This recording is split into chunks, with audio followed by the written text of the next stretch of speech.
Hello everyone, my name is Sombu Lukhele. Ngiqale ukujoyina iBuhle 25 years ago. One Saturday nga-invite ku-demonstration. Little did I know when I opened that door, ngangivula umnyango wempumelelo yami.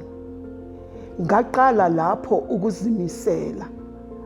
Bengihamba 40 kilometers a day, selling, recruiting and delivering.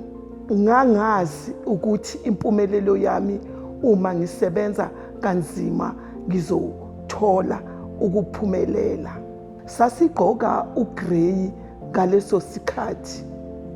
Okwakusho ugrey wawukhuluma ngewisdom.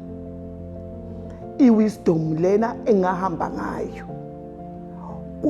Kwaya ikhampani yashintshela kubhagadi.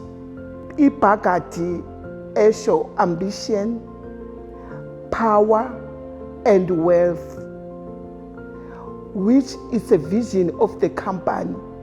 Ukuthi we must empowering people. Growing up, I know education is very important.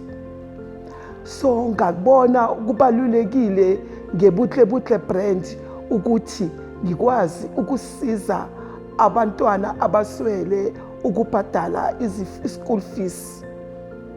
So emphakathini wami ngikwazile ukusiza abantwana abahluleka ukukhokha school fees sabo. Njengoba ngisindisiwe ngiwoman of God, ngiyazi ukuthi kubalulekile nasenkonzweni yami abaswele ukuthi ngikwazi ukubasiza ngayo ibuhle. Ngikwazile ukukwenza okuningi ngebuhle. But buhle has shown me that with hard work everything is possible. Uma kwenzekile kimi, nakuwe kungenzeka.